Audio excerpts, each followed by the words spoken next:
Salam waras NKRI harga mati. Baik, kita dengarkan salah satu pernyataan dari Menteri Keuangan Ibu Sri Mulyani. Jadi begini Pak, hutang negara, setiap negara ingin mengajukan hutang kepada IMF atau World Bank gitu ya, atau kepada negara-negara lain gitu ya, kepada negara-negara yang mau memberikan hutang, maka harus disepakati oleh wakil-wakil Bapak. Di mana? Di DPR RI. Ya. Bentuk negara kita memang mempunyai aturan seperti itu. Presiden tidak bisa memutuskan segala sesuatunya, apalagi perkara hutang sendirian. Jadi harus dinegosiasikan dengan DPR. Dan DPR punya peraturan bahwa negara tidak boleh berhutang, ya, yang mana pembayarannya, cicilannya itu melebihi 60% dari penghasilan negara. Ya. Nah, saat ini sejak Bapak Jokowi menjadi presiden, hutang negara kita itu tidak lebih dari 35%. Artinya jauh di bawah batas maksimal berhutang yang ditentukan oleh DPR RI, yaitu 60%. Artinya apa? Kita masih berada di ambang aman. Ya. Dan saat ini Indonesia terkenal sebagai negara yang hutangnya sedikit dibanding dengan Jepang, Amerika yang sampai 200% dari PDB-nya, Jepang sampai 210%, kemudian negara-negara lain, ya, bahkan tetangga-tetangga kita, Singapura, hutangnya itu banyak Pak. Beberapa tahun yang lalu Bapak Jokowi juga sudah melunasi hutang warisan sebanyak 7.000 triliun. Bapak heran kan dari mana uang 7.000 triliun itu? Kok Pak Jokowi bisa membayar? Karena Bapak Jokowi selama ini melakukan penghematan pengeluaran APBN. Dengan cara apa? Dengan cara tidak menggunakan APBN untuk pembangunan negara. Bapak Jokowi mensiasati pembangunan negara dari para investor, baik dalam maupun luar negeri. Sehingga APBN-nya utuh, tidak diutak-atik. APBN yang ada khusus digunakan untuk kepentingan rakyat seperti subsidi, kemudian bansos, PLT, PKH dan sebagainya itu. Pak, cucu kita nanggung. Tidak Pak, dulu juga gitu. Katanya Pak Harto berhutang banyak sampai 20.000 triliun, nanti anak cucu nanggung. Saya tidak merasa menanggung. Saya sudah dewasa, sudah besar, sudah tua setua ini, tidak pernah saya merasa menanggung beban hutang negara, tidak. Itu kan hanya kiasan-kiasan yang diberikan oleh orang-orang yang membenci pemerintah, ya. Apalagi sekarang pemerintah sudah membuka banyak sekali lowongan dengan dibukanya smelter-smelter, proyek-proyek hilirisasi. Itu akan membuka ratusan ribu lowongan pekerjaan Pak buat bangsa Indonesia, dan itu akan menjadi penghasilan yang akan dinikmati dan sehingga kita tidak dibebani oleh hutang itu. Hutang negara tidak dibebani Pak. Jadi Bapak jangan sok tahu. Suudon pembenci pemerintah, termasuk ada mahasiswa yang sekarang lagi rame-ramenya turun ke jalan. Anda atas nama siapa? Mengatasnamakan rakyat mana? Kalau Anda berpikir dengan otak cerdas, mungkin adik-adik hanya mengenyam periode pemerintahan Jokowi atau dari zaman Pak SBY. Anda lihat lagi, kalau bisa kita membedakan dari zaman Bung Karno, Soeharto, Habibie, Gus Dur, Megawati, SBY, dan terakhir sekarang periode Pak Jokowi. Utang negara itu adalah warisan. Dan alhamdulillah tadi itu dinyatakan oleh Ibu Sri Mulyani bahwa tahun kemarin 2023 itu negara sudah melunasi hutang warisan sebesar 7.000 triliun. Jadi nggak usah khawatir. Termasuk gembor-gembor sekarang adili presiden. Barang buktinya apa?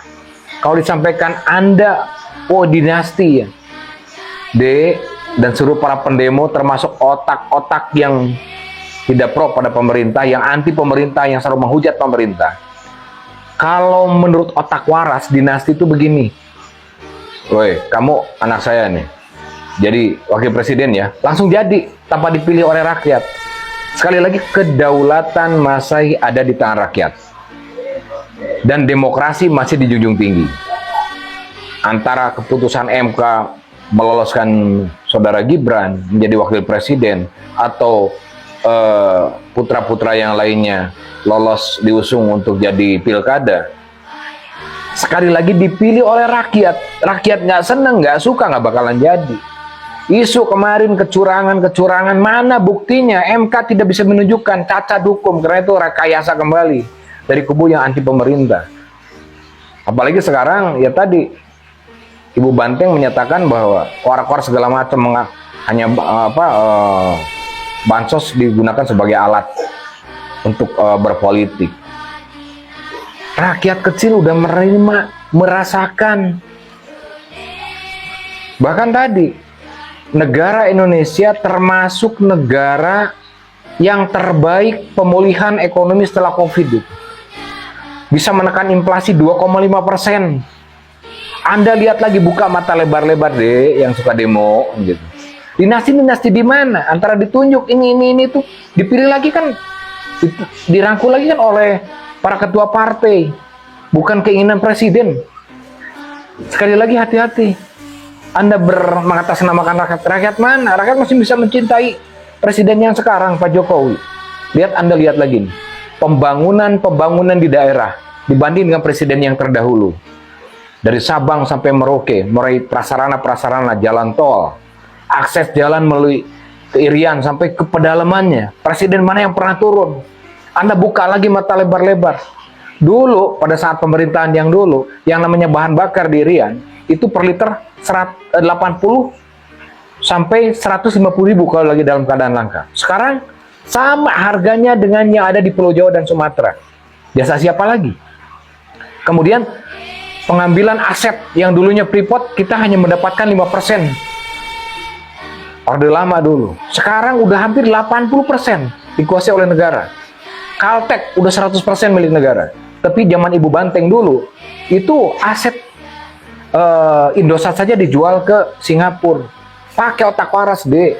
Anda tuh udah disusupi orang elit politik kan. Anda sudah disusupi orang-orang elit politik. Apakah Anda tidak pernah merasakan bangku dari SD, SMP, SMA, kemudian Anda kuliah, dapat beasiswa, digelontorkan dana BOS, adanya Kartu Indonesia Pintar, adanya Kartu Indonesia Sehat. Siapa yang menjabat? Pak Jokowi. Anda dengarkan tadi, itu bukan menggunakan lagi dana APBN, hanya digunakan untuk masyarakat dan rakyat. Pembangunan itu menggunakan orang investor. Anda lihat lagi, cerna sampai ke sana. Anda itu udah disusupi kaum intelektual oleh politik. Anda tuh hanya terbawa-bawa arus. Oke lah, yang namanya demonstrasi udah diatur oleh Undang-Undang Pasal 28.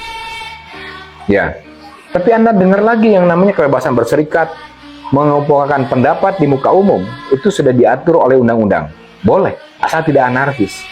Masa iya ada seorang mahasiswa atau mahasiswa yang demo kemudian anarkis, termasuk perusakan sarana prasarana umum.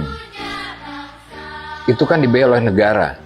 Uangnya dari mana? Dari pajak. Pajak dari mana? Dari masyarakat. Seakan-akan tidak menghormati uang jerih payah yang dari masyarakat dihubungkan pajak untuk membangun sarana prasarana umum. Kemudian Anda rusak, melempari anggota yang sedang bertugas, Satgas atau Dalmas, baik TNI atau Polri, yang ada di lapangan, dilempari dengan batu, dilempari dengan benda apapun yang ada di situ. Waras nggak Anda? Bayangkan kalau Anda sebagai beliau-beliau yang mengabdi buat negara demi kenyamanan, keamanan, dan menjaga stabilitas. Anda waras deh. Anda itu orang yang berpendidikan, punya adab, punya tata krama, punya santun. Anda buka lagi lebar-lebar, pengen terjadi seperti tahun 98, katanya saya dengar dari media sosial seperti itu. 98 pada saat itu demo, itu yang namanya kenaikan bahan bakar, bahan sandang pangan, berapa kali per persennya. Sampai dolar pun merosot. Sekarang, apa yang dituntut? Ya tuntutnya dinasti kekuasaan. Kata siapa? Anda buka lebar-lebar. Saudara Gibran dipilih oleh rakyat lagi, bukan ditunjuk. Kamu langsung jadi. Walaupun keputusan MK, kemudian meloloskan saudara Gibran, kemudian ada pembaharuan undang-undang, kalau rakyat tidak pernah menyetujui dan tidak senang, tidak akan terpilih deh. Termasuk siapapun yang jadi mantunya di wali kota mana, daerah Sumatera, itu Dipilih orang lagi, bukan langsung tunjuk kamu jadi kan gitu. Kalau Anda mampu